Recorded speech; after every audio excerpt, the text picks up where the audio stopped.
Let's prepare on the complex stress and strain.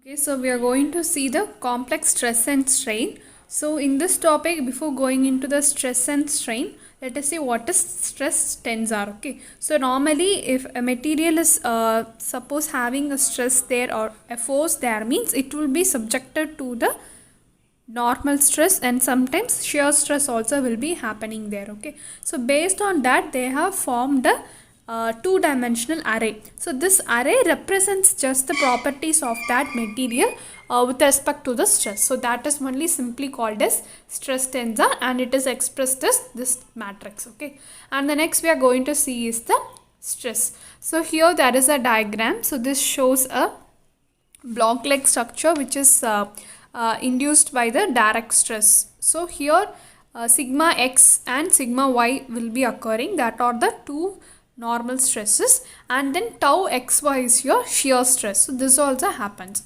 So with respect to these three values we can find the total stress, that is equal to sigma. Okay, so sigma will be equal to sigma x plus sigma y by 2 plus sigma x minus sigma y by 2 cos 2 theta plus tau xy sin 2 theta. So this is your general formula, and this is the important thing in this chapter. Okay, so here the stress is induced by the direct stress on the plane at an angle theta with the vertical angle, with the vertical plane. Okay, so that only here theta is given, and with respect to theta the formula is derived.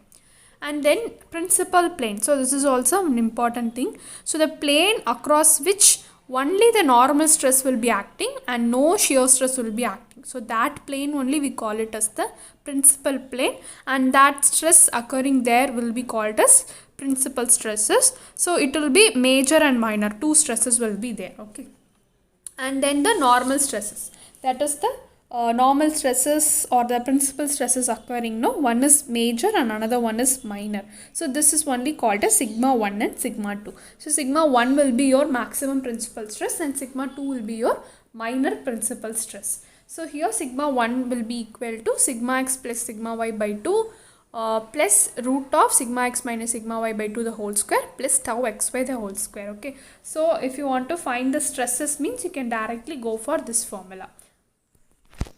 And then here is the tau max formula, that is your maximum shear stress formula. So the previous formula is only simplified like this. So here root of the second term alone we saw that, no, so that alone will be your maximum value of the shear stress. So this is the radius of the Mohr circle. Okay, so the Mohr circle we will be drawing with respect to the maximum stresses there, no, principal stresses. So with that we will be finding the Mohr circle. From that we can find the maximum shear stress from that circle. So for that purpose only we draw that circle.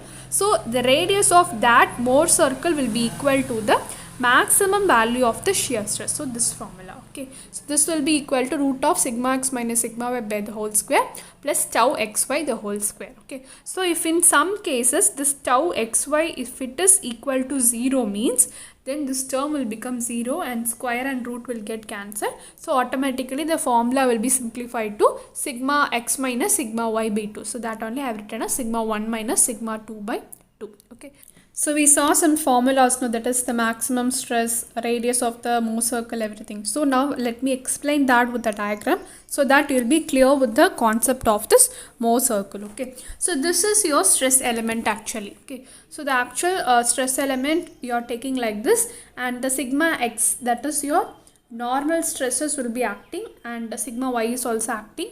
Both are in perpendicular direction, so keep that in mind. So it is at a degree of 90 degree, that is they are perpendicular, so it is separated by 90 degrees, and the shear stress tau is also acting along that element. Okay, so this is the simple stress block we are having. So now we are converting these values into the Mohr circle. So how we are doing that? So let us see that now. Okay, so first we have to plot the sigma x and sigma y on the Mohr circle. So let us have sigma x is equal to 100 and sigma y is equal to 80, like that. Means you can plot like this in the graph. Okay, so in the graph the x axis will be your normal stresses, and it is your principal stresses, and in the y-axis the shear stresses will be there. Okay, so along the x-axis you are plotting your sigma x is equal to 100 and sigma y is equal to 80, like that. Just for example I'm saying. So sigma x you have plotted here and sigma y it's your 80, like that you have plotted here. Okay, now sigma x and sigma y is over.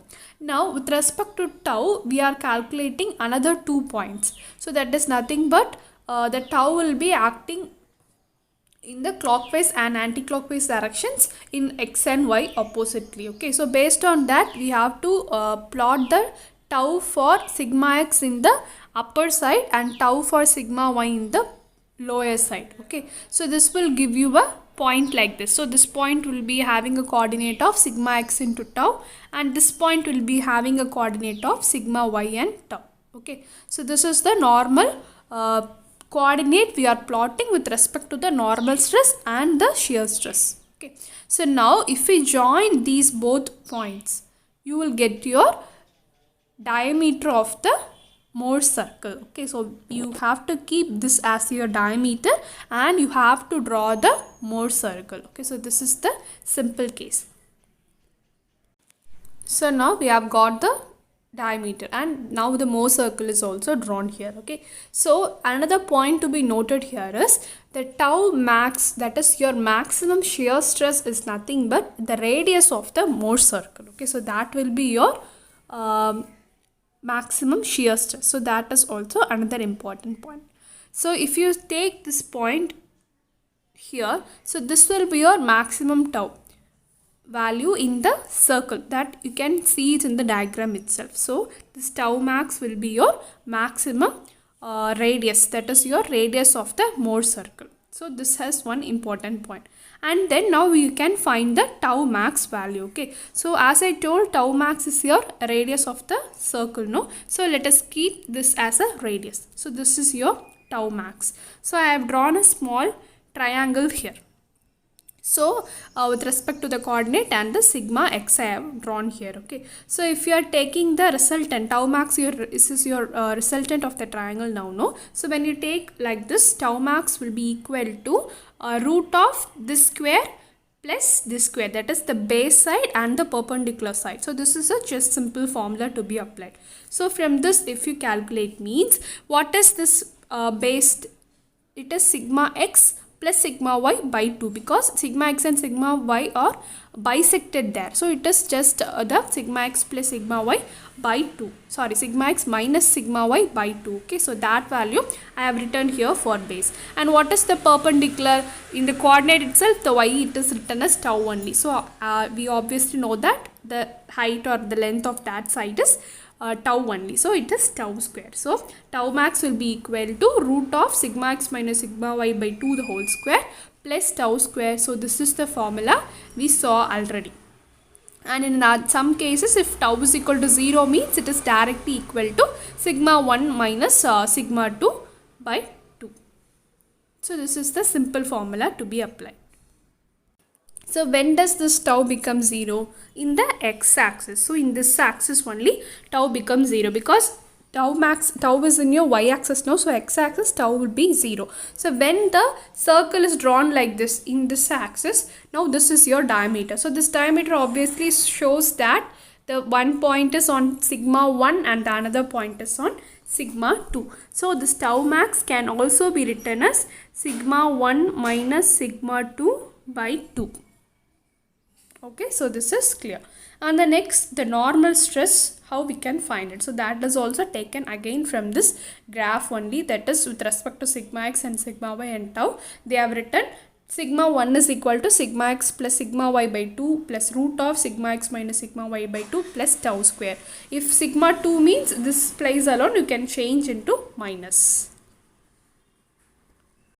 The next here is strain. Okay, so the strain we want to find means we can directly use this formulas. So sigma, that is strain 1 is equal to sigma 1 by E minus mu, that is your Poisson's ratio, and sigma 2 plus sigma 3 by E. So this everything is given in the three-dimensional diagrams. Okay.